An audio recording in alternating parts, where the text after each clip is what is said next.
Este é o podcast Fronteiras da Engenharia de Software, um podcast para refletir sobre o presente e o futuro da nossa área.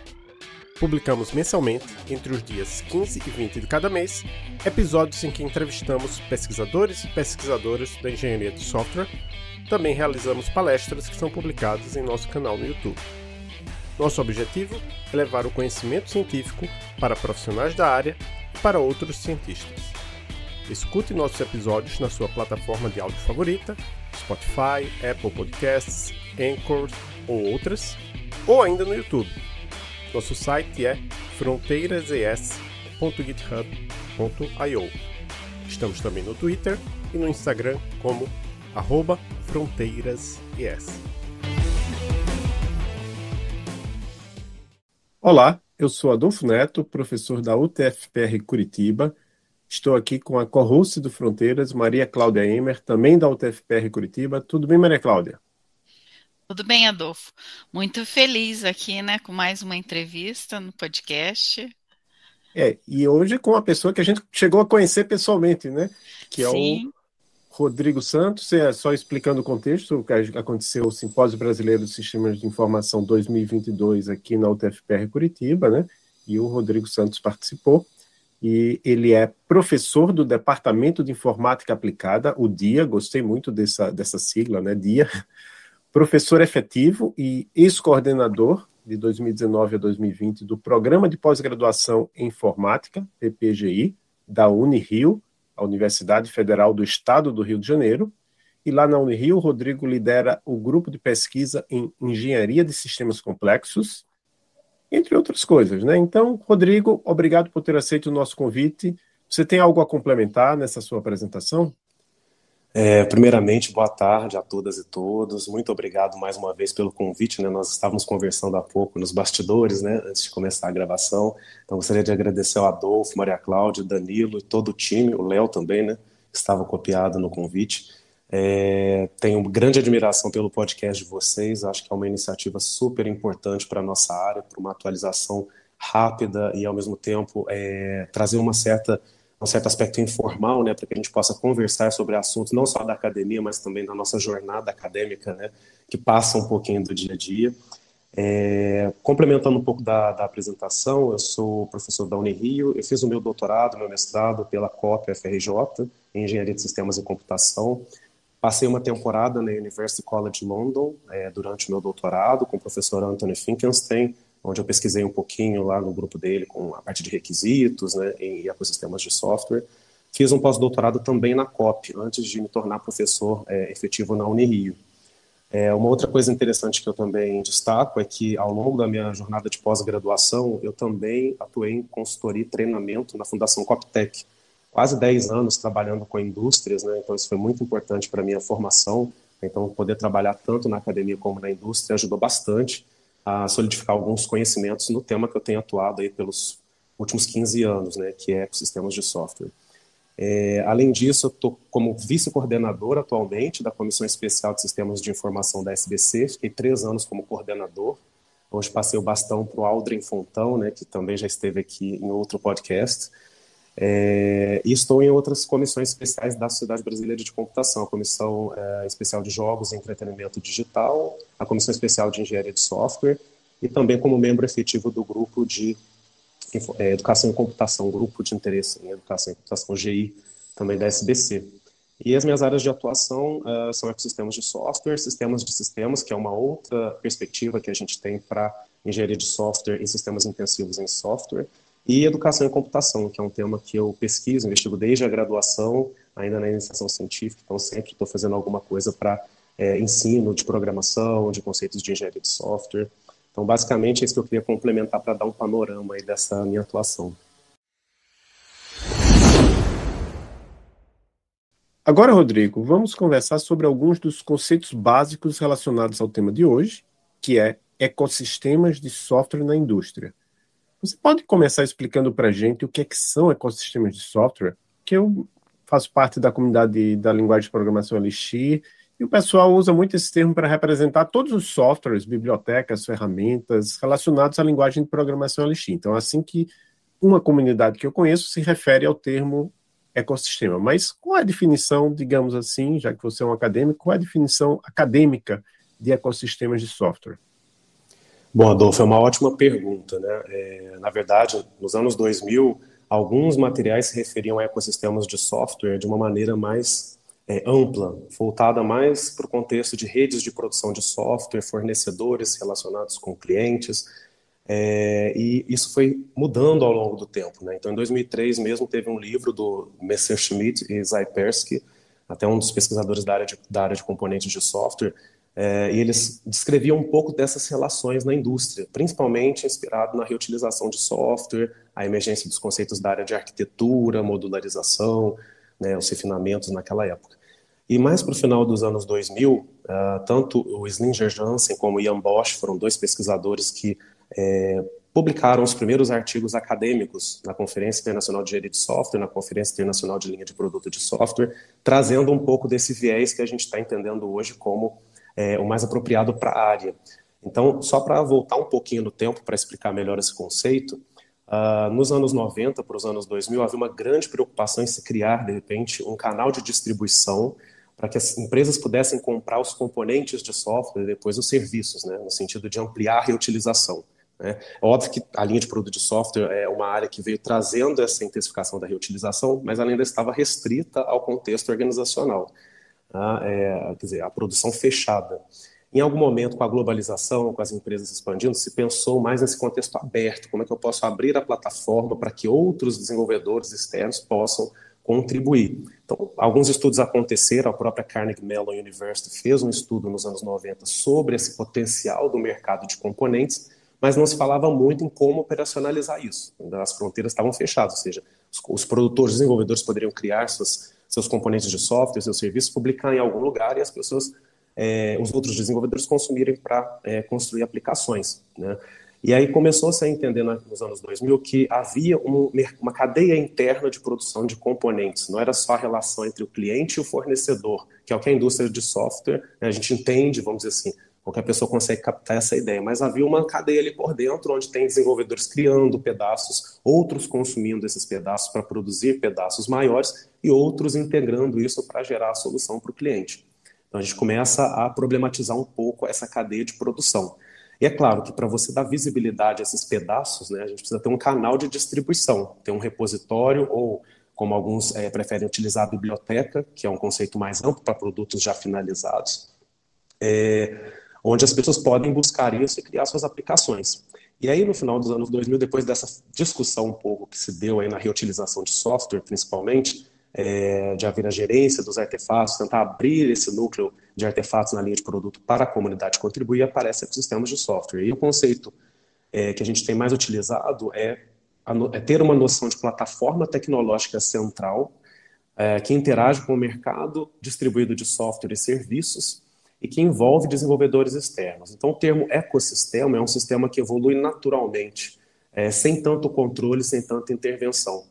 Então, se a gente for olhar para alguns exemplos, né, o iOS, o Android, SAP, Eclipse, Portal de Software Público Brasileiro, em algum momento você tem alguma empresa ou algum consórcio que dá sustentação a essa plataforma, mas ela contém um core, um núcleo e uma interface que permite a integração e a participação de desenvolvedores externos, que essas empresas não contratam, né? E se elas tivessem que contratar para produzir todas as soluções, isso seria inviável, né? Então, se eu pudesse voltar um pouquinho na história para explicar o conceito aí ao longo dos anos 2000, acho que seria essa a noção. Essa noção é muito voltada para o que o Slinger Jansen tem pesquisado, né? Uma coisa mais mercado, tanto que nós temos a International Conference on Software Business, o ICSOB, que é um evento voltado para entender o software como um negócio. E a própria noção de ecossistema de software também ela tem raiz no ecossistema de negócio, que o pessoal de Harvard já tinha falado um pouquinho nos anos 90, no início dos anos 2000, e a gente hoje consegue enxergar naturalmente alguns aplicativos como Airbnb, Uber e tantos outros que trouxeram negócios tradicionais para o meio digital e começa a se fazer uma série de alianças com outras empresas. Então, o que acontecia na área de economia, administração, a gente veio trazendo para o software e fortalecendo esse aspecto mais aplicado da indústria, né, das plataformas terem aí um negócio por trás, né?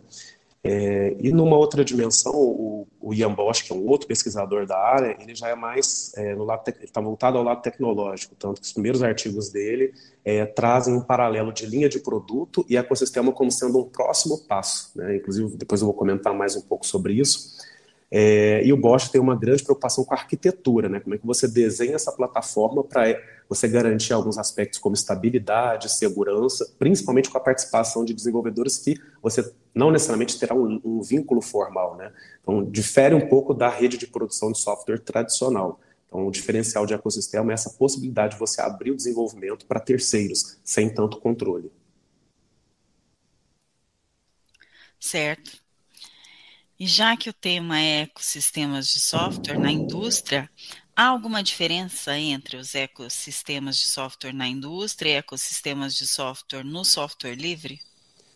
Uma ótima pergunta, Maria Cláudia. Na verdade, quando a gente pensa em ecossistemas de software na indústria, a indústria está compreendendo todos os diferentes tipos, né, inclusive de software livre, de open source. Então, a própria comunidade tem discutido três grandes tipos, né? A gente tem o ecossistema de software aberto, Open Source Software Ecosystem, por exemplo, a NPM, RevGems, é uma coleção de projetos que compartilham características em comum e desenvolvedores em comum. Então, tem vários projetos sob um determinado domínio, e você tem desenvolvedores contribuindo entre esses projetos, e há a possibilidade de desenvolvedores entrarem e saírem desse ecossistema, né? Então, essa é a nossa noção do ecossistema de software aberto. Um segundo tipo é o ecossistema de software proprietário, que tem um aspecto mais fechado.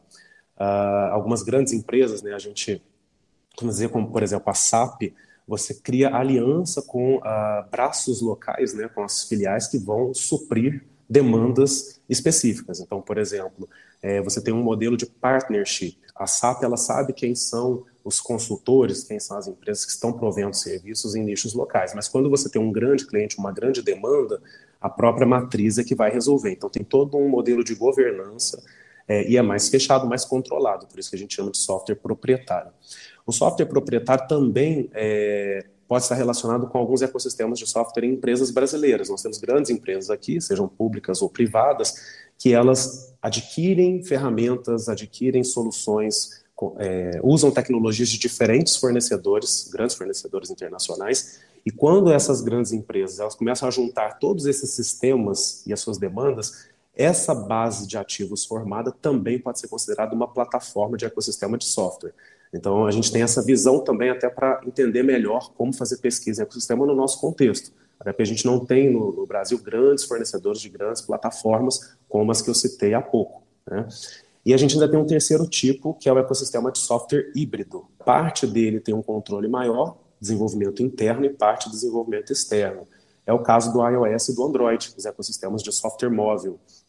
Porque em algum momento eles têm que construir o sistema operacional, têm que construir os artefatos centrais, as aplicações nativas, mas eles também têm que dar suporte à forma com a qual os desenvolvedores externos vão integrar o que a gente chama de aplicações estendidas, né? Então tem que ter uma interface de programação de aplicação que seja apropriada para isso e garantir todas as propriedades do sistema ao final, né? Porque quando você integra vários aplicativos no seu smartphone, por exemplo, você tem um sistema maior e esse sistema tem que estar funcionando, porque o usuário vai querer isso funcionando da melhor forma possível. Então, há uma preocupação maior ainda nesse sentido. Complementando um pouco dessa fala, o que eu posso destacar é que essa noção de ecossistema, ainda mais com esses três tipos, a gente tem alguns benefícios, ela traz alguns benefícios para a indústria, né, ainda na sua fala. Aumentar o valor dos produtos e serviços, porque quanto mais gente está desenvolvendo, mais gente está consumindo, né? A gente atrai novos clientes porque você tem novas funcionalidades. Se a gente pensar no Eclipse, que tem uma infinidade de plugins e a comunidade vai desenvolvendo isso, então você atrai mais pessoas para poder utilizar. Acelera a inovação por meio da co-inovação, é um outro ponto interessante. A gente pode perceber pelo Airbnb e Uber, aplicativos que eu há pouco mencionei. Os negócios já existiam dessa forma anteriormente. A diferença é que agora a gente consegue, a partir das plataformas de ecossistema de software, pensar novos negócios. Por isso que eu até comentei da conferência de software business, que ela tem puxado bastante essa discussão em utilizar o software como um meio para os negócios aí da comunidade, da sociedade em geral. Criar novas funcionalidades. Então, se a gente fosse pensar na Google e na Apple como empresas que tivessem que construir todos os aplicativos dos nossos smartphones, seria impraticável, impossível. Então, esse modelo é super virtuoso, vamos dizer assim, e tem aplicativos que são de interesse do Brasil, outros dos Estados Unidos, da China e por aí vai. Então, é interessante a gente pensar que você ganha um modelo que é capilar. Cada lugar pode desenvolver os aplicativos que são importantes para a sua comunidade. E a gente reduz o custo de evolução, né? Porque você tem muita gente consumindo, muita gente testando, muita gente interessada nas plataformas.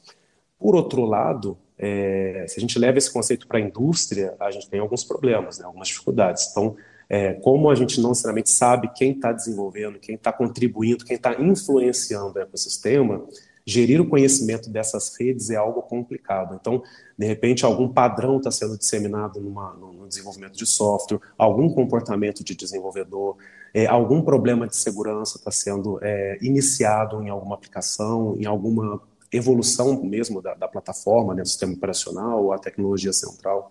Então, a gente tem esses problemas de como entender a rede que se forma, né, entre as pessoas, né, entre os colaboradores.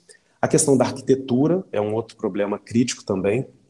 Eu me lembro uma vez que até conversei com o Aldrin Fontão, foi meu ex-aluno de mestrado, ex-aluno de doutorado, grande parceiro de pesquisa hoje, e eu me lembro que ele trabalhava na Nokia, Microsoft, e eu acionei ele quando o meu celular parou de responder ao clique de links. Então eu abri o navegador do iPhone, abria o gerenciador de e-mails nativo, e eu clicava em um link e travava tudo. E eu disse, meu Deus, o que vai acontecer aqui agora, né? É uma coisa que a gente sempre usa, é a navegação.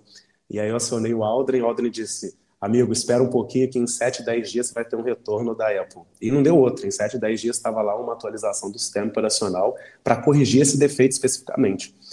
E naquele momento eu comecei a buscar outros gerenciadores de e-mail, outros navegadores, né? E um fato curioso é que a gente usa o iPhone, mas usa o Google Maps. Pouco usa o Mapas, né? Que é a aplicação nativa aí da Apple.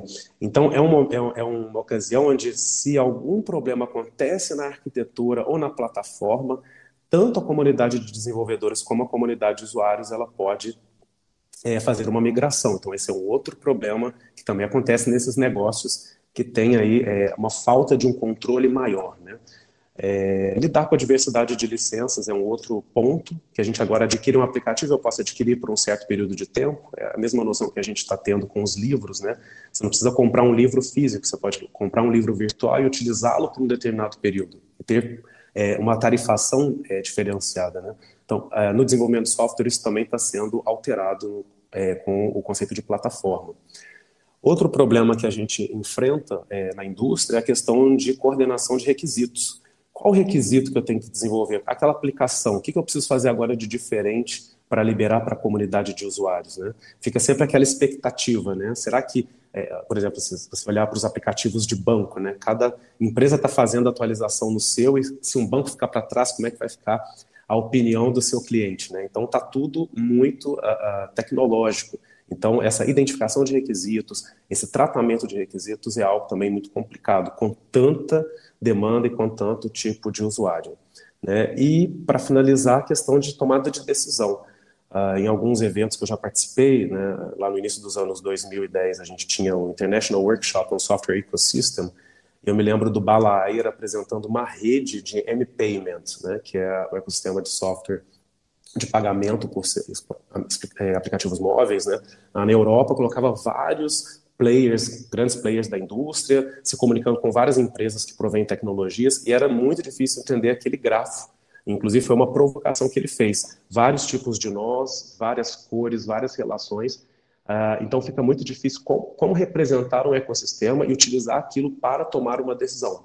Por exemplo, quando eu devo desligar um fornecedor, quando eu devo fazer a migração de uma tecnologia, quando eu devo pensar em priorizar uma determinada demanda que não afete tanto a sustentabilidade da plataforma, né? Porque a gente sabe que quando você está tomando decisão de comprar novos produtos, você está afetando toda a sua plataforma, porque você começa a aumentar a dependência de alguns fornecedores, de algumas tecnologias. E se isso não está alinhado com os objetivos da empresa, você pode reduzir a sinergia, né? Então a gente começa a ter que balancear algumas variáveis, que é a dependência e a sinergia. Então eu queria só trazer esses pontos para complementar um pouco essa questão da indústria, e explicar que, na verdade, o ecossistema de software aberto, o híbrido e o proprietário fazem parte da indústria de software na visão de ecossistemas. Interessante. E qual é a relação entre ecossistemas de software e linhas de produto de software?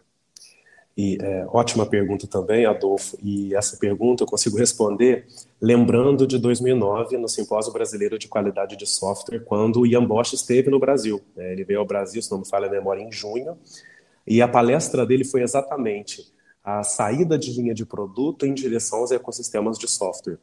Eu me lembro que uma das figuras que eu uso bastante nos meus seminários, nas minhas aulas, é extraída desse keynote que ele realizou. E ele trazia a visão de que a gente sai de um produto, de um sistema de software, e quando a gente vai para a linha de produtos, a gente pensa numa variabilidade que a companhia, a empresa está coordenando. Então, se você vai, por exemplo, comprar um computador, você seleciona os componentes, né? De repente a memória, o processador, o monitor e etc. Você tem opções, você faz essa seleção e você adquire o produto ao final. Você tipo, pensar, por exemplo, numa máquina. Linha de produto de software é a mesma coisa. A empresa já tem um núcleo de artefatos, já tem uma arquitetura e você pode selecionar coisas que já existem e customizar alguns outros pedaços e você, então, consegue ter o time to market. Mas a empresa está com isso fechado, né? Ela que faz a coordenação, ela que dita essa variabilidade. Isso até os anos 90, início dos anos 2000, funcionou. Mas quando a gente começa a ter a globalização, a gente começa a ter empresas multinacionais mais fortes na área de TI, a melhoria do processo de software, né, que a gente observou aí no início desse século. E essa questão também dos smartphones, né, que é uma outra coisa interessante, os usuários ou os clientes eles começaram a querer ditar um pouco dessa variabilidade. Então, por exemplo, no celular, você escolhe quais são os aplicativos que você quer instalar. E você configura o seu sistema de acordo com a sua necessidade. Você dá permissões que o aplicativo tenha acesso a que funcionalidade do seu celular. Então, repara que tem um alto nível de configuração.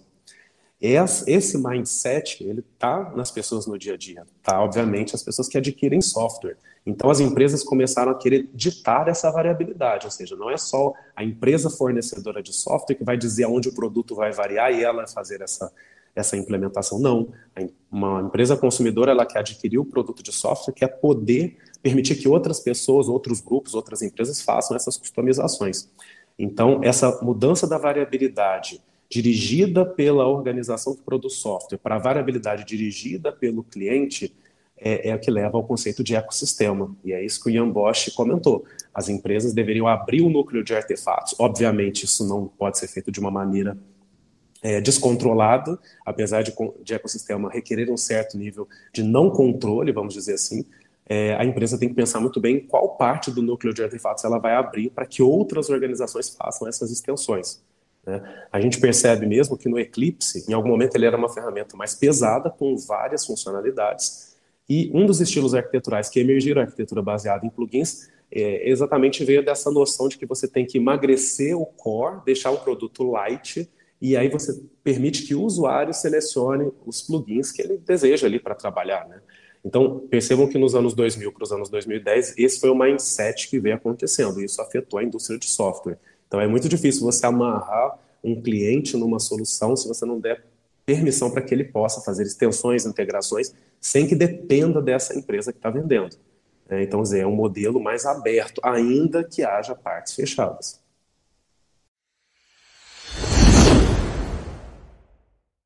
E, Rodrigo, com relação ao profissional na indústria, quem é encarregado de administrar o ecossistema de software da empresa?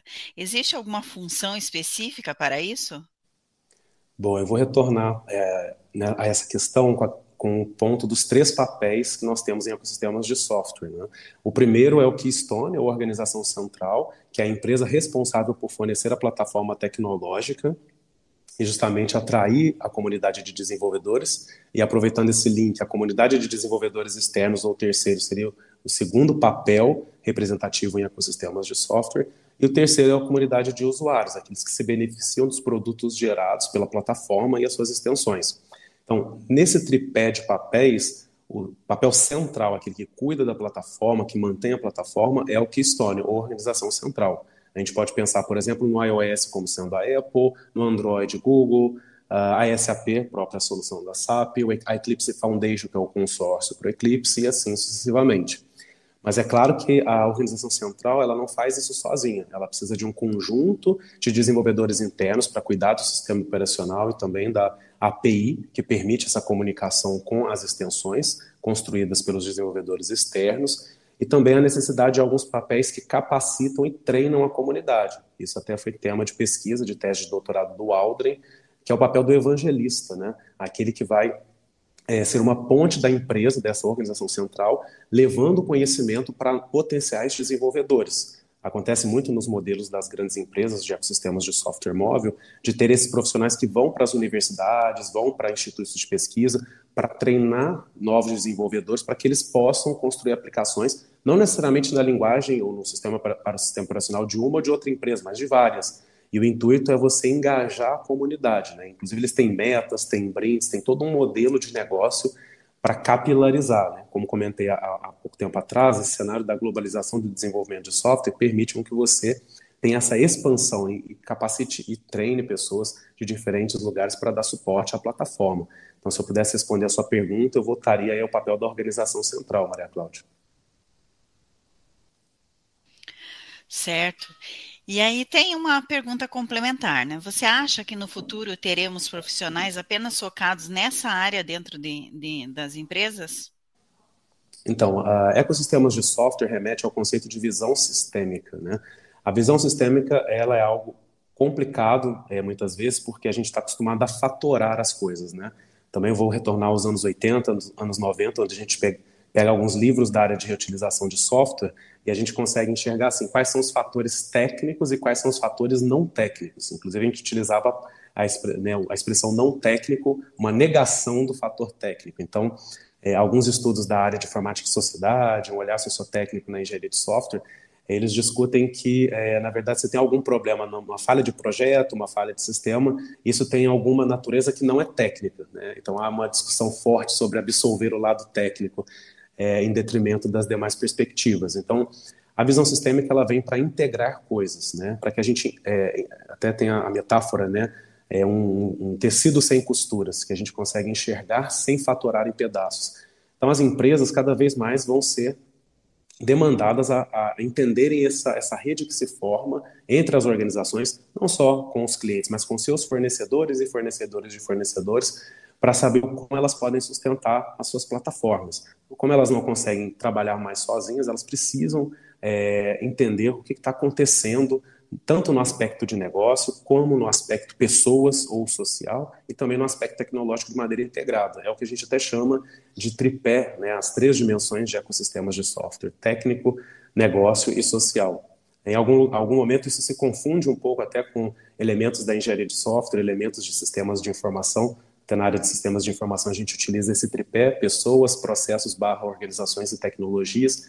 Mas, de certa maneira, é a nossa missão de tentar integrar essa perspectiva sem separar, né? Então, a reutilização de software tentou fazer isso, mas ainda havia uma separação de técnico e não técnico. Mas dos anos 2000 para cá, e a gente tem vários fóruns discutindo, o próprio Chase, né, que é um fórum internacional de aspectos humanos, sociais e engenharia de software, a gente consegue ver a valorização dessa outra perspectiva e você fazer essa integração. Então, as empresas precisarão ter esses profissionais que vão observar essas relações com os seus desenvolvedores. E também a Aldrin tem pesquisado um pouco, né, em relações com desenvolvedores, que ele chama de DevRel, exatamente na ponte da empresa com toda a comunidade. Então a gente percebe que esse é um papel que está começando a ganhar destaque. Em toda empresa que tem uma plataforma central, se ela tem um conjunto enorme de fornecedores e clientes, ela precisa pensar em alguém que, de uma maneira sistêmica, analise efeitos que podem ocorrer a depender das decisões. Então, repara que não é uma decisão simplesmente de trocar uma linguagem de programação. A gente até pode pensar isso lá com Gartner, Forrester, ThoughtWorks, os relatórios de tendências tecnológicas, pico de expectativas, né? Tem uma série de ferramentas que eles provêm para as empresas, né? No processo de tomada de decisão, mas não é só o aspecto técnico, o que está na moda, o que está decaindo, mas o que tem por trás na hora de você implementar uma solução, né? Nesse sentido, eu posso até recuperar um pouco da história do próprio Eclipse. Em algum momento a gente tem a IBM como um player central fornecendo o Eclipse. Numa fase de iniciação, ela faz uma aliança com algumas grandes empresas, né, Siemens, Red Hat, HP, empresas que vão começar a utilizar um pouco da IDE, né, para poder fazer o desenvolvimento. Passa-se um tempo, outras empresas, outros desenvolvedores começam a ter interesse, né, ou seja, começa no núcleo fechado de clientes, vamos dizer assim. Depois esse núcleo começa a se expandir com outros clientes de clientes, né, que é a coisa da transitividade. A gente tem a propagação. Com essa propagação, novas demandas aparecem, então você começa a ter que construir novas soluções amplificando a plataforma. Em algum momento, essa plataforma não pode mais ficar fechada, né? E aí existem questões de marca, né? Se a gente pensar, né, tem alguns clientes que, olha, eu não compro produtos de determinada empresa, mas compro de outras. Mas, nesse sentido, a própria IBM passa o bastão e a gente tem a Eclipse Foundation emergindo como sendo essa organização, esse consórcio que vai cuidar da plataforma, né? E a plataforma não chega ao estágio de terminação, ela está aí, viva. Mas o conceito foi se moldando e repara que a identidade visual, a forma de construir software está ali. E está alinhada com toda a origem, né? Tudo que vinha do passado continua existindo e os desenvolvedores vão entendendo como fazer software a partir daquela ferramenta. Então, quis trazer um pouquinho dessa história para vocês observarem que tem esse profissional DevRel e tem também essas estratégias de como é que eu crio um produto e em algum momento eu tenho que passar para uma entidade gerenciar isso de uma maneira mais aberta. Então, quem está entendendo, quem está enxergando isso é um profissional que tem que ter visão de ecossistema de software. E para ter visão de ecossistema de software, uma das disciplinas tradicionais da área de sistemas de informação que a gente tem que estudar é visão sistêmica, né? Tem alguns livros, tem alguns materiais. Visão sistêmica e complexidade, né? E, de novo, complexidade não é algo ruim. A gente é que não consegue lidar com a complexidade. A gente precisa fatorar em caixinhas para poder resolver os problemas. Tanto que no software a gente vai para modularização, componentização. Só que chega um problema que não é isso só o problema. A gente já tem muita ferramenta, a gente tem muita solução. E a gente precisa abstrair isso e enxergar outras perspectivas. E é aí que entra o ecossistema de software. Um tema que reúne uma comunidade de pesquisadores que querem integrar perspectivas para entender os problemas dos tais sistemas de software, sistemas complexos e intensivos em software, que é uma expressão que a gente às vezes tem utilizado para se referir a esses sistemas mais contemporâneos, né, vamos dizer assim. E aí, pensando em aplicativos móveis, né? Existe alguma diferença quanto ao ecossistema quando ele está relacionado com esse tipo de aplicativo? Se sim, quais são essas diferenças? Ou as principais diferenças, né? Perfeito. Como eu comentei há pouco dos tipos de ecossistemas, né, a gente tem ecossistema de software aberto, o proprietário ou fechado e o híbrido. E aí a plataforma de software móvel ela acaba caindo no ecossistema de software híbrido. E o híbrido é muito baseado em revenda, a base deles é composta por grandes organizações, um mercado de componentização, um mercado de massa e mercado capilar também, porque a gente precisa de vários desenvolvedores de diferentes regiões dando sustentação. Então, o ecossistema de software móvel, ele vem com esse diferencial, você ter uma plataforma, de certa maneira, fechada, desenvolvida pela empresa, e ter um portão, ou um portal, vamos dizer assim, que a gente até tem utilizado essa denominação, portal de ecossistema de software, para fazer a conexão entre o core da plataforma e as contribuições dos desenvolvedores externos. Eu acho que essa é uma grande diferença, porque nos outros tipos, se a gente for olhar para o ecossistema de software aberto, é um conjunto de projetos, né, que vão estar interconectados a partir de determinadas bibliotecas, determinadas dependências. E o ecossistema de software proprietário ou fechado, você tem um conjunto de tecnologias e sistemas que são vendidos ou mantidos. Então, é um pouco diferente dessa filosofia de você ter uma API, né, principalmente uma interface que vai permitir a comunicação do sistema operacional com as aplicações desenvolvidas pela comunidade. Um outro ponto positivo do ecossistema de software móvel é que ele tem também isso do open source, software ecosystem, é a questão de permitir a entrada de desenvolvedores. Então, os desenvolvedores... Hoje a gente tem, por acaso, uma polarização entre Google e Apple, mas nós já tivemos o BlackBerry, o Symbian, o Windows Phone, né? Então, em algum momento a gente teve 5 ecossistemas de software móvel, mas em algum momento alguns deles foram morrendo. Tem até trabalhos sobre morte de ecossistema de software, como outras plataformas. Se a gente olhar para as redes sociais, tem o Facebook, mas a gente já teve o Orkut no passado. Então, obviamente a filosofia é ecossistema social, aqui a gente está falando de ecossistema de software, o nosso foco é a plataforma em si, mas é algo que eu queria destacar também dos ecossistemas de software móvel. Eu acho que basicamente seriam essas grandes diferenças, além da questão da sustentabilidade da plataforma com a comunidade e da interoperabilidade, né? Porque você tem toda uma API que permite essa interoperação de diferentes sistemas, né? No nosso celular, a gente tem potencial de instalar milhares de aplicativos se a gente quiser. Rodrigo, o seu artigo mais citado até hoje, lá na base do Google Scholar, é um mapeamento sistemático da literatura sobre ecossistemas de software a partir de uma perspectiva em 3 dimensões. Isso foi uma tradução que a gente deu, claro, o artigo está em inglês, e os links dos artigos estão na descrição deste episódio. Isso, na verdade, é um capítulo de um livro sobre ecossistemas de software, é um artigo de 2013, em que você e seus coautores identificaram 44 estudos sobre ecossistemas de software. Em primeiro lugar, como surgiu esse artigo, e a gente queria saber se a literatura cresceu bastante de lá para cá. Perfeito, Adolfo. Essa história é muito interessante porque o primeiro evento internacional da área foi em 2009. Então, 2009 foi um ano para nós muito chave. A vinda do Ian Bosch ao Brasil, no SBQS, em junho. Esse evento, né, a Conferência Internacional de Reutilização de Software, aconteceu nos Estados Unidos com o Workshop Internacional de Ecossistemas de Software em sua primeira edição em agosto. E naquele tempo, a professora Cláudia Werner, que então era minha orientadora, foi convidada para dar a primeira palestra nessa primeira edição do evento.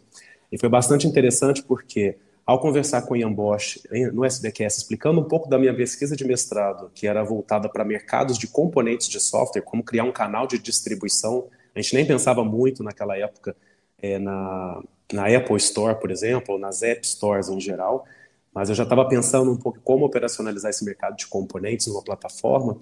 O Ian Bosch fez uma provocação. Será que você não está discutindo ecossistema, essa noção de negócio com essa noção de comunidade, além da questão técnica da gerência de reutilização?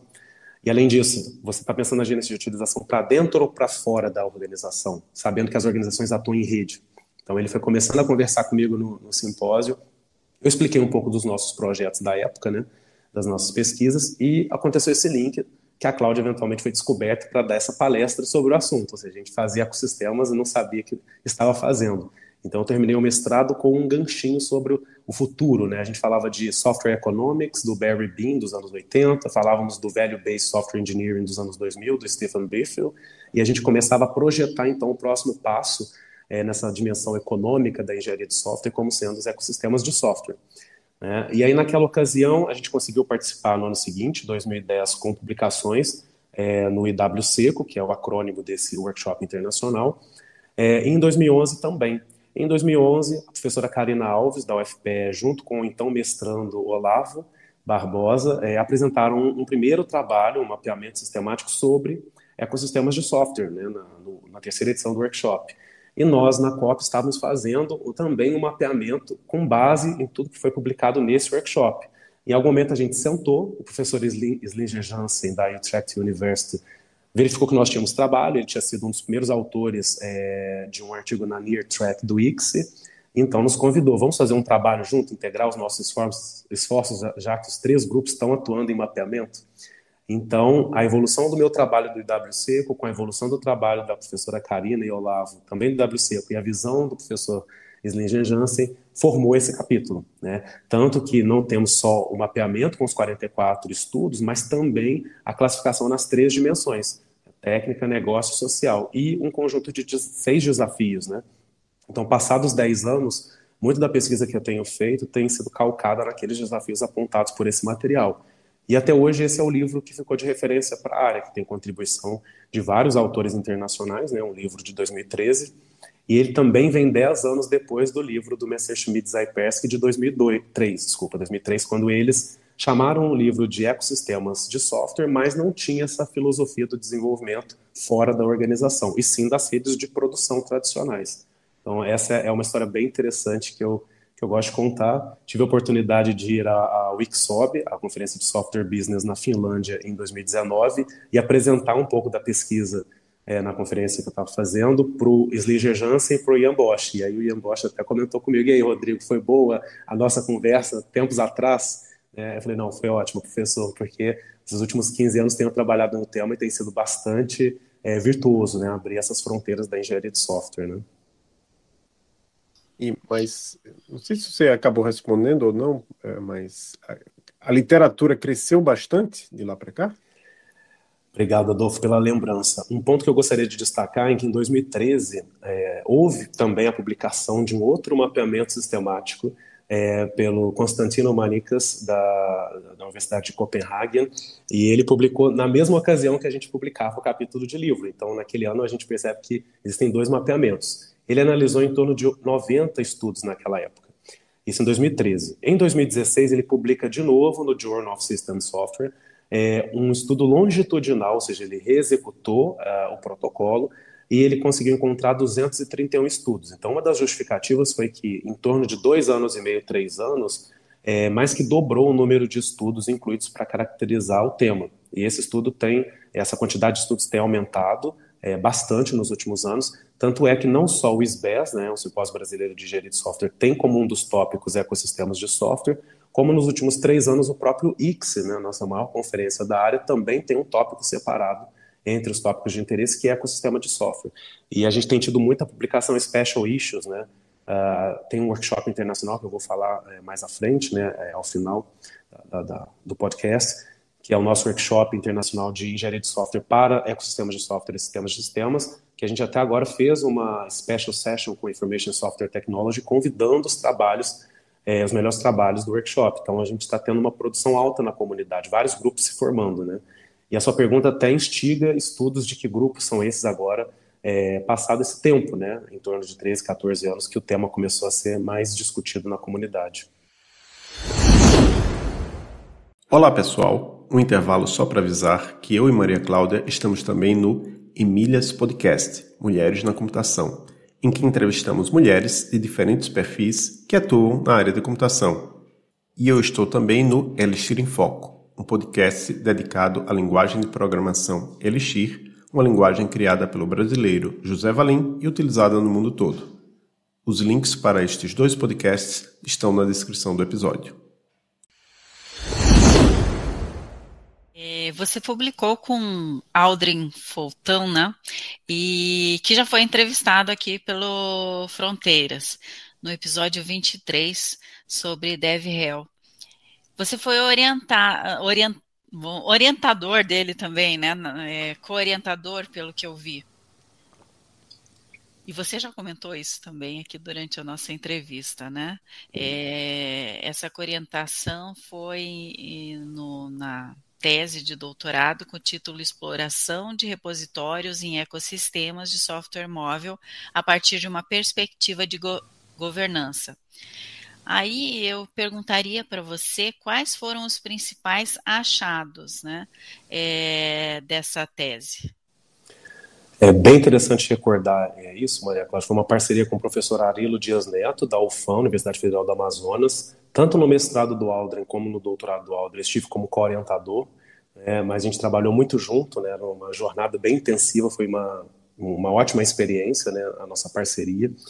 E no mestrado do Aldrin, que ele engatou um pouco, né, para o doutorado, ele estava primeiro explorando a questão da certificação de aplicativos em lojas de aplicativos móveis. E essa perspectiva contemplava 3 papéis: desenvolvedor, a empresa central, o Keystone, né, a organização central que nós comentamos, e o nascimento do papel do evangelista, que está dentro da organização central, mas essa ponte com o desenvolvedor.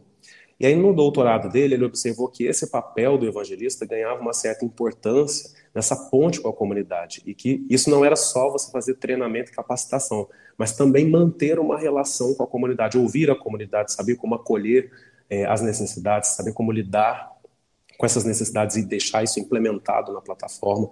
E aí a gente tem o Developer Relations, né, que aparece como um novo tópico de pesquisa e também um papel que as organizações têm cuidado. Então, na tese de doutorado dele, uma das principais contribuições foi entender esse papel e que práticas são utilizadas nas organizações para que a gente mantenha esse papel ativo e funcionando, exatamente para contribuir para o conceito de governança. A ideia é você governar a plataforma ouvindo os desenvolvedores.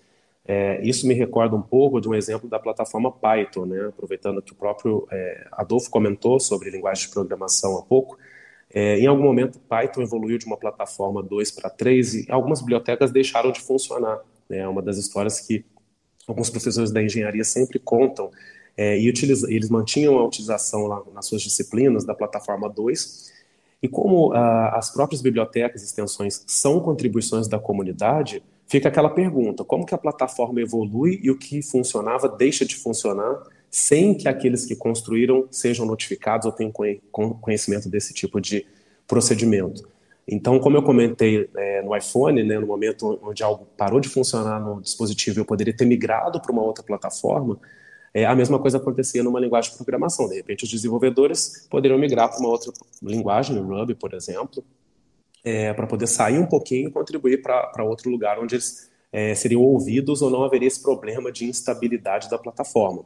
Depois, obviamente, Python manteve a versão 2 por um certo tempo, até que todos os problemas de incompatibilidade fossem resolvidos.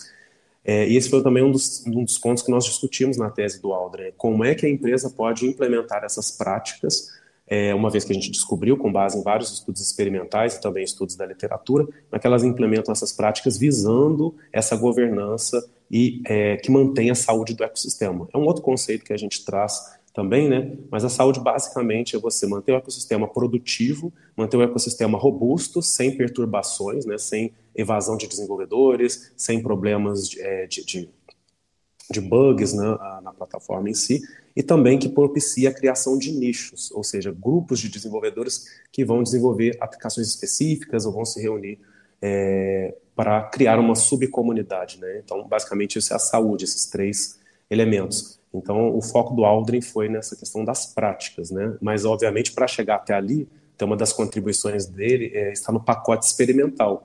Ele fez um conjunto de estudos primários, um conjunto de estudos secundários para poder chegar nesse conjunto. Obviamente, isso levou bastante tempo, bastante esforço, e os próximos passos que ficaram era a gente realmente aplicar em alguns casos reais para a gente poder avaliar o conjunto de práticas, né? Então, isso que eu podia destacar um pouquinho aqui para você. Outro artigo que eu quero que você comente, Rodrigo, é o que se chama O que caracteriza um influenciador em ecossistemas de software, publicado na I3E Software, com Victor Santos e Igor Vise, que foi nosso entrevistado no episódio 17. O que é um influenciador em ecossistemas de software? Perfeito, foi uma grande parceria com o professor Igor, né? O Victor, inclusive, foi meu aluno de graduação à época desse artigo, passou para o mestrado, já concluiu o mestrado, inclusive evoluindo o conceito de influenciador para entender melhor as relações de poder em ecossistemas de software. Então, só um spoiler, né, que a gente ainda está com algumas publicações em preparação. Essa parceria também envolveu o professor Alexander Srebrenik e a Helene Constantino, lá da Holanda, né, de Eindhoven. Foi bem interessante essa discussão. E a noção de influenciador, né, ela nasceu muito com um dos tipos de papéis de ecossistema do desenvolvedor externo lá em 2010, né, que tinha uma noção do influencer.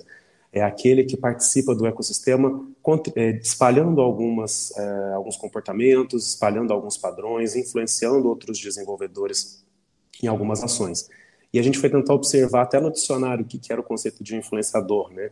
Que é, na verdade, alguém que exerce o poder sobre uma outra pessoa, uma outra coisa, que, obviamente, não pode perceber ou não esse ato de exercício de poder, né? Vamos dizer assim. E no contexto de ecossistema de software, o influenciador é um profissional, é um desenvolvedor que consegue não só no aspecto técnico espalhar determinados padrões de desenvolvimento, como também no aspecto social, padrões de comportamento. Né? Como é que em quem os desenvolvedores se espelham na comunidade. Né? Então, esse trabalho que a gente publicou na I3E Software foi parte de nós fizemos um mapeamento sistemático para entender esse conceito e seguimos depois com uma pesquisa de opinião, com quase 250 desenvolvedores do ecossistema NPM, e aí o nosso foco foi ecossistema de software aberto. Nós tínhamos tanto os colaboradores como os integradores, aqueles que contribuem com pull requests e outros que aceitam esses pull requests, então são nichos diferentes, a gente até separou na nossa análise, e a gente chegou a um conjunto de 8 características ao consultar essa comunidade, né? Inclusive a gente perguntava quem que aquele desenvolvedor ou desenvolvedora via como influenciador no ecossistema, se eles se sentiam um influenciador ou uma influenciadora naquele ecossistema. Então a gente fez uma pesquisa de opinião até com uma natureza mais qualitativa, e a gente observou 8 características, né, para um influenciador. Entre elas, a gente tem a proximidade com o dono do projeto no GitHub, a interação de longo prazo com o projeto que esse desenvolvedor está trabalhando, está desenvolvendo, status que esse desenvolvedor tem no projeto, e aí a gente pode ir para as mídias sociais, né, que obviamente Twitter e LinkedIn, que são ambientes que esses desenvolvedores costumam compartilhar, né, os seus resultados. Status no sentido de popularidade no GitHub também foi considerada uma característica de um influenciador. Valor do conteúdo que esse desenvolvedor insere nos projetos, na plataforma. Se aquele desenvolvedor ou desenvolvedora é visto como uma fonte de aprendizagem, ou seja, se eu posso observar as ações daquele desenvolvedor como sendo um passo a passo para eu poder melhorar a minha atuação na comunidade, para poder contribuir melhor para os projetos. Outra característica, a participação com código, essa é crucial, não tem jeito, né, principalmente no open source, e para fechar, a participação com comentários. Então, essas 8 características estão reportadas nesse estudo e a gente pôde avaliá-las e verificá-las, complementá-las com a pesquisa de opinião. Então, isso foi bastante interessante. É claro que isso a gente está se restringindo ao ecossistema de software aberto. A gente precisaria fazer estudos em ecossistemas de software proprietário, que tem outras variáveis, principalmente pelo lado financeiro. Inclusive, foi até uma das dicas dos avaliadores desse trabalho, né, que a gente pudesse investigar como é que o aspecto financeiro, a monetização, afetaria esse comportamento do influenciador, e também no ecossistema de software móvel, né, a gente precisa ver como é que isso se refletiria, até porque nós temos o papel do evangelista, né, nas plataformas de software móvel. Então, são coisas aí que a gente tem que investigar para frente, né, mas a gente foi passo a passo, a gente está no open source primeiro. Muito legal. E quais são os desafios de pesquisa atualmente mais abordados na área de ecossistemas de software? Bom, eu vou trazer um pouco de 2016. Nós publicamos um capítulo de livro na conferência IHC aqui no Brasil sobre fatores técnicos, humanos e organizacionais de ecossistemas de software. E naquela época era uma parceria com o professor Davi Viana, da Federal do Maranhão, e do Cristiano Maciel, de Mato Grosso. A gente conseguiu compilar 15 fatores que afetam a indústria. Eu até cheguei a apresentar uma palestra no MPS Talks da Softex sobre isso e alguns outros grupos de pesquisa aqui no Brasil. Também cheguei a proferir palestra. E esses 15 fatores nesse material de EHC, que depois eu posso compartilhar o link para a gente deixar aqui no podcast, sintetiza, de uma linguagem bem simples, alguns dos desafios que a gente precisa endereçar nessa área. Por exemplo, como lidar com a diversidade das organizações e relações em ecossistemas, como estimular ou engajar os desenvolvedores externos, como prover um meio viável e útil de compartilhamento de conteúdo para que os desenvolvedores não busquem outras fontes, assim as fontes dos canais oficiais de conteúdo, como reposicionar as organizações para que elas possam transformar os seus sistemas em plataformas de ecossistemas. Então, esse é um outro desafio, principalmente nos ecossistemas de startup. Então, tem um grupo de pesquisa que está começando a trabalhar bastante lá na Finlândia com esse assunto. Como a gente lidar com a diversidade de funcionalidades. A questão de transparência é fundamental, né? Como a gente comentou, como é que as decisões que são tomadas na plataforma são vistas pela comunidade de desenvolvedores e como é que isso vai afetar as contribuições dessa comunidade. Como assegurar a questão de arquitetura estável e segura, né? Eu também comentei há pouco. Outra questão é como lidar com o escopo e a fronteira do ecossistema, até que ponto eu posso abrir uma parte do ecossistema da plataforma para a comunidade contribuir. Isso até tem sido chamado de translucidez, interface translúcida, que você balanceia a modularidade e a transparência, né? Porque são conceitos que se complementam. E para a gente ir fechando, como definir processos de desenvolvimento de software para essas plataformas, e também instigar a questão do caráter comunicativo, como fazer com que a comunidade converse, né, e externalize as suas demandas. Então, trouxe alguns dos desafios que a gente tem elencado. Obviamente, no livro de 2013, que nós conversamos há pouco, a gente colocou 6 desafios-chave, que até compreendem alguns desses, né, tanto de gerenciamento como de engenharia. Eu até me lembro que teve uma aluna de doutorado da USP, mas era da Escola de Administração, que veio me procurar, estava fazendo tese na área de ecossistema de software, para entender os aspectos de gestão das plataformas. Então, ela defendeu um doutorado sendo de outra área. Então, no capítulo de livro, nós separamos os desafios de gerenciamento, por exemplo, como lidar com o desenvolvimento de software aberto, esses tipos de ecossistemas, a questão de governança de desenvolvedores e da plataforma, e a questão de análise, como é que eu posso ter visualizações a partir de mineração de dados para apoiar as equipes de gestão de TI ou gestão de arquitetura na tomada de decisão. São desafios de gerenciamento, desafios de engenharia, né? Aí, mais particularmente da nossa área, como lidar com a abertura da plataforma, como nós comentamos no exemplo do Eclipse, né? Em algum momento eles decidiram ter um core e uma API, né? Essa arquitetura baseada em plugins para permitir as contribuições dos externos. Mas como é que eu vou abrir a plataforma? Até que ponto eu posso dar permissão, né? A questão da qualidade é algo que está bastante crítico, né? Lá na comunidade de qualidade de software a gente tem discutido isso no SBQS, tem algumas publicações em como analisar a qualidade da plataforma e das aplicações desenvolvidas sobre ela, e por fim a arquitetura de software. É o tema que o Ian Bosch trouxe e realmente até hoje é um desafio, porque a arquitetura é uma peça-chave, né? Que ela representa a plataforma central. Se eu pudesse destacar alguns dos desafios, seriam esses, Adolfo. Certo. E como você vê a evolução nas pesquisas sobre o ecossistema de software nos próximos anos? Uma coisa interessante, Maria Cláudia, na área de ecossistemas de software é que ela permite com que a gente transite entre diferentes comunidades da própria computação, além, obviamente, de outras comunidades, como comentei, a própria área de administração, né? Então, a importância do tema, eu acho que é isso que é o potencial dele, é essa transversalidade, esse aspecto interdisciplinar. Vez ou outra a gente fala muito da interdisciplinaridade, ela é algo muito complicado ainda de se implementar ou de se analisar na prática, mas a fronteira, né, as fronteiras do conhecimento, elas estão nas fronteiras entre as áreas, né? Se a gente quer avançar um pouco, a gente tem que avançar nessas fronteiras. Só que a grande questão é que a gente precisa saber muito dos dois lados, né?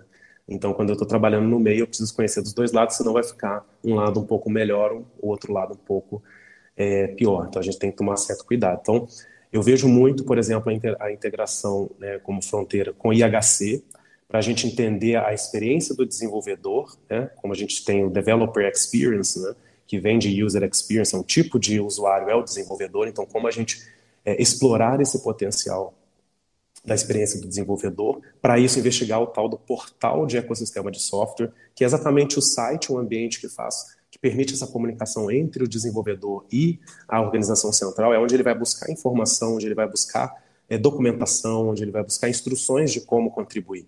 Então, eu vejo um dos desafios como sendo a integração com o IHC.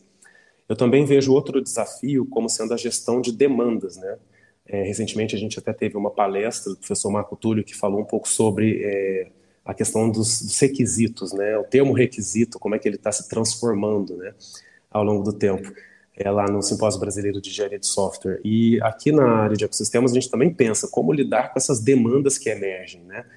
Quando que aparece um novo requisito, como é que ele tem que ser implementado? O que seria o requisito agora para a plataforma e também para as aplicações ou extensões que são construídas? Quem vai fazer? Como eu vou engajar os desenvolvedores a lidarem com todas essas necessidades que precisam ser sanadas na comunidade? Eu também poderia destacar uma outra integração com a parte de jogos, né? Recentemente tem sido discutido no ICSE e agora tem um workshop novo na parte de engenharia de software para jogos. Como é que a gente pode observar essas grandes plataformas que não só tem um produto de software no final, mas você começa a ter as artes, você começa a ter cenários, começa a ter histórias, personagens, gamificação, uma série de outros elementos que também não são construídos pelas grandes empresas que fornecem plataformas de jogos. Elas precisam congregar uma comunidade. Então, esse conceito de ecossistema de software para jogos também já está emergindo, também vejo como um dos grandes desafios. E para fechar, um último ponto seria como lidar com esse tripé, pessoas, processos e tecnologias, né? Que são as dimensões do framework que, por acaso, aparece no mapeamento sistemático de 2013 e que eu acabei puxando ao longo do meu doutorado, como integrar essas três perspectivas para a tomada de decisão. Então, nos últimos anos, as pesquisas que eu tenho feito, além de elas buscarem em estudos secundários e estudos primários as bases da construção de novas soluções, a gente também faz avaliação sempre em um contexto real. Massivamente, meu grupo de pesquisa tem alunos que estão na indústria, né, gestores, arquitetos e desenvolvedores de software. Então, a gente sempre faz uma ponte entre um problema da academia e, como o ecossistema tem essa natureza muito aplicada, a gente puxa algum ponto para poder fazer algum estudo em cenários reais. Então, isso tem sido bastante interessante. Colocaria essa questão de construção de modelos analíticos e mais estudos de caso em organizações reais ou em ecossistemas reais, como sendo também um outro passo que a gente precisa dar na área, né? Isso também tem sido questionado, porque a gente às vezes relata alguns casos, a gente faz algumas análises, mas a gente não tem muitos modelos analíticos e ferramentas para apoiar a tomada de decisão, né? Pela complexidade que eu comentei da temática. Então, eu acho que eu também gostaria de complementar nesse sentido, Maria Cláudia. Muito bom. Então, como eu falei lá no início, né, eu e a Maria Clara, a gente se conheceu aqui em Curitiba, presencialmente, num momento ainda meio complicado da pandemia, mas o pessoal aqui teve coragem de fazer o SBSI de forma híbrida, e a gente viu que você era bem atuante lá na comunidade de SI, e agora teve o CBSoft alguns dias atrás, aqui no dia que a gente está gravando, faz somente alguns dias, e você faz parte da SES, e você já falou também que faz parte de outras comunidades. Como é que surgiu essa sua atuação em várias sub-áreas da computação? É uma pergunta interessante, Adolfo, porque realmente algumas carreiras, algumas jornadas, eu prefiro utilizar a expressão jornada, porque a jornada me parece ser algo mais flexível e que a gente consegue analisar o passado, o presente, para ir caminhando para o futuro sem tanta amarra, assim vamos dizer. Então, acho que durante a minha jornada de pós-graduação, né, eu comecei a pesquisar na graduação ainda a parte de jogos para ensino de programação, né, para ensinar estruturas de dados, para ensinar algoritmos em grafos. Então, eu comecei um pouco na informática e na educação. Por acaso, depois fui para engenharia de software, trabalhei com desenvolvimento de software orientado a aspectos, né, que é bem hands-on, né, trabalhando com a parte de manutenibilidade, como melhorar software, prover software manutenível utilizando esse outro paradigma. Mas em algum momento eu comecei a me interessar bastante pelos aspectos sociais e econômicos da engenharia de software. Primeiro os econômicos e depois no doutorado os aspectos sociais. E aí com isso, além da bagagem técnica, eu consegui integrar essas três dimensões, né, o que me acabou levando a continuar na jornada de ecossistemas de software. E como o assunto lida com essas diferentes áreas, né, como eu comentei, quer dizer, a plataforma de ecossistema de software ela pode estar na área de jogos, ela pode estar na área ajudando no desenvolvimento de software, ela pode estar dentro de uma organização, aí lá na área de sistemas de informação, né, quando a gente pensa na base de ativos de software como uma plataforma, e isso me permitiu com que a gente fosse levando esse conceito e discutindo nas diferentes comunidades, diferentes domínios, para a gente entender as aplicações. E, além disso, tentar fazer estudos, né, com essas diferentes aplicações. Então, em um primeiro momento, acho que a natureza de aplicação do tema ele é transversal, e uma vez que eu pesquiso por um domínio, eu posso aplicar em diferentes domínios. Além disso, algumas outras preocupações foram aparecendo, como eu disse, de IHC. Né? Em algum momento, eu quero entender o comportamento desse desenvolvedor e apoiar que a experiência dele seja a melhor possível com aquela plataforma, engajá-lo, mantê-lo dentro da plataforma. E aí, para isso, eu preciso verificar aspectos humanos da interação com os computadores, né? A interação humano-computador, que é a área de IHC.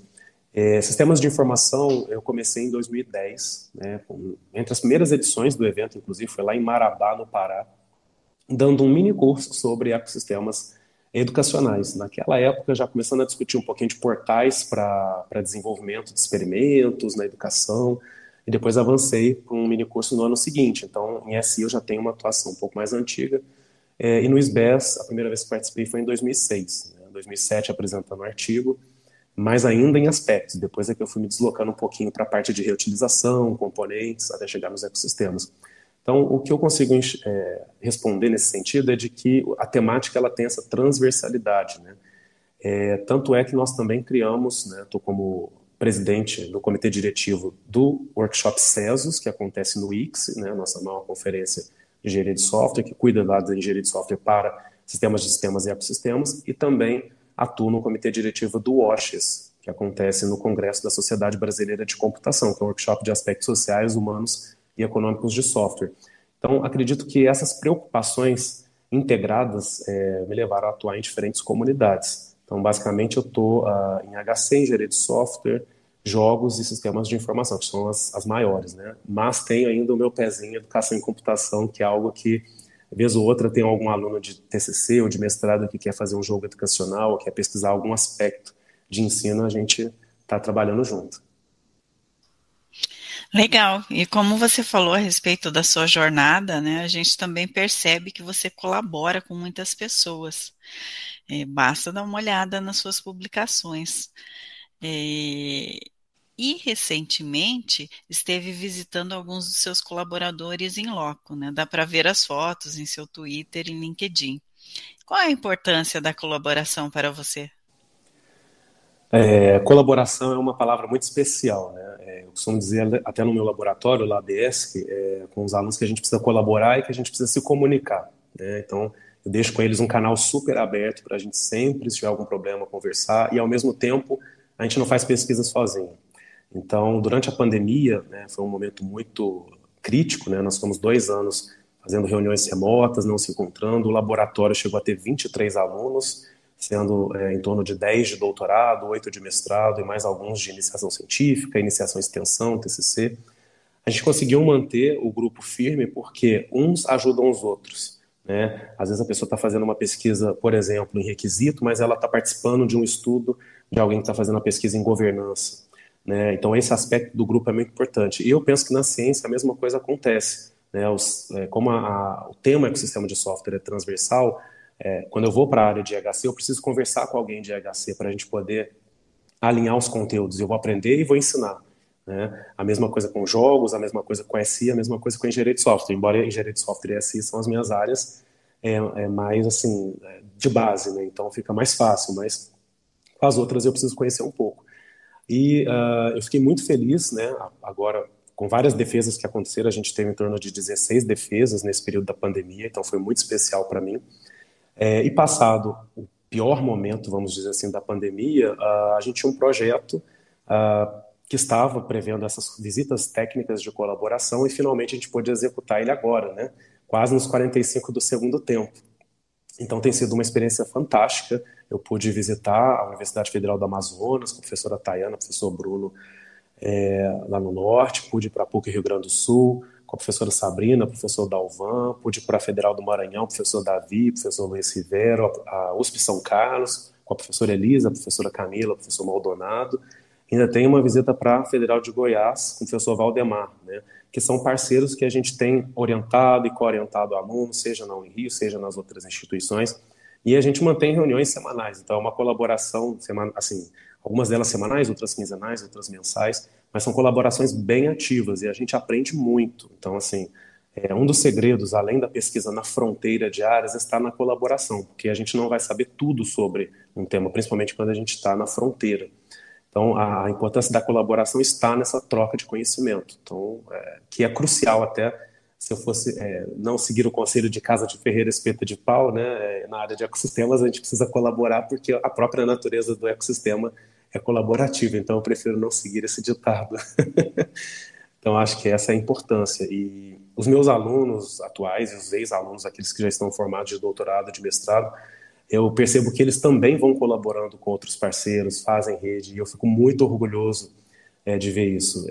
Alguns dos resultados, inclusive, são os concursos de teses e dissertações, que eles aplicam para diferentes comunidades, porque não dá para aplicar, às vezes, para uma comunidade só, porque ele tem contribuição em diferentes comunidades. Um dos artigos que Maria Cláudia comentou, até do doutorado do Aldrin, foi publicado na Information Systems Frontiers, que é um journal de sistemas de informação / administração. Mas, por outro lado, ele também tem publicação e premiação no SBES / JCED, né, e outros eventos como o ICGSE, de Global Software Engineering, que é de engenharia de software. Então, um mesmo aluno está transitando com contribuições, e o mais importante é reforçar a contribuição nas diferentes áreas, né? Então, nos trabalhos finais, eles sempre relatam como é que esse trabalho está aderente, ou qual é a fronteira que ele está avançando naquela área em particular, e quando ele combina as áreas, qual é esse avanço na fronteira que ele está fazendo, né, na interdisciplinaridade. Então, antes de passar para a próxima pergunta, eu vou só indicar para os nossos ouvintes, porque uma pessoa que também faz bastante colaboração é o nosso entrevistado aqui dos episódios 26 e 27, o professor Igor Steinmacher. Ele deu uma palestra recentemente lá no WCO, que eu acho, Workshop de Colaboração Online, e aí lá ele falou também como ele colabora, por que ele colabora. Eu acho que vale a pena todo mundo assistir essa palestra. É uma palestra Como Escrever um Artigo Científico. E agora chegamos à pergunta que define o nosso podcast. Eu sempre gosto de lembrar que pode ser algo que você acha que vai acontecer ou que você gostaria que acontecesse em nossa área. Você não precisa conseguir prever o futuro. Para você, qual é a próxima fronteira da engenharia de software? Uma pergunta bastante instigante, né, para a gente fazer essa conclusão depois dessa ótima conversa. E aí é um assunto que eu acho que é bem interessante, é intensificar, né, uma fronteira da área de engenharia de software, intensificar a programação do usuário final. Né, a gente dá essa autonomia, como eu até comentei, né, da palestra do professor Ian Bosch em 2009, alguns artigos que sempre colocam aquele desafio de como é que qualquer profissional de qualquer área pode começar a configurar seus sistemas, pode começar a implementar isso em alguma linguagem de mais alto nível. É, obviamente, um desejo da engenharia de software, né, desde épocas mais remotas. Então, eu colocaria como um dos desafios, como ampliar essa programação de usuário final, principalmente porque software está em todo lugar, né? A gente tem uma área que está super atual, super transversal nas diferentes áreas do conhecimento. E para isso, obviamente, a gente precisa lidar com aquele conceito que eu até comentei da translucidez, né? Balancear um pouco da modularidade, da transparência e ter esse suporte. A gente vai ter que ter uma visão sistêmica e permitir com que outras pessoas construam soluções, né? Não dá para deixar a solução fechada, né? A gente tem que abrir essa solução, obviamente, pode ser que ela não seja totalmente aberta para a comunidade contribuir, mas pontos que a comunidade possa encontrar. Então, eu colocaria como uma fronteira essa consolidação da programação de usuário final, essa participação de profissionais de diferentes áreas de maneira mais serena, mais tranquila, na construção de soluções de software, para que a gente possa avançar cada vez mais nas soluções de uma maneira sistêmica, né? Na filosofia de ecossistema. Maravilha, muito obrigado, Rodrigo. Eu passo a palavra para você se despedir dos nossos e nossas ouvintes. Eu gostaria de agradecer muito ao convite quando recebi do professor Adolfo. Eu fiquei muito, muito feliz, né, muito satisfeito em receber o e-mail. A gente teve uma jornada para agendar a nossa entrevista, exatamente por conta das visitas técnicas e das conferências, que agora é uma alegria a gente estar de volta, né? Então isso é muito bom, então não estou reclamando. Então gostaria de agradecer até pela paciência a Maria Cláudia, ao Danilo, ao Léo, por todo o suporte nesse podcast. Agradecer aos nossos ouvintes e as ouvintes que estão aqui conosco, que vão ouvir aí, vão disseminar o conhecimento. Fiquem à vontade para mencionar assim que desejarem. Sempre respondo e-mail, pode demorar um pouquinho, mas vai ficar lá na pilha, não deixe sem resposta, né? Se eu demorar um pouquinho, é porque eu estou pensando, eu costumo falar isso para os meus alunos e parceiros. Então, desejo todo sucesso no podcast. Mais uma vez, muito obrigado pelo convite, pela interação. E chegamos ao fim de mais um episódio, né? E agradecemos a todos os nossos e nossas ouvintes. E até o próximo episódio do Fronteiras da Engenharia de Software.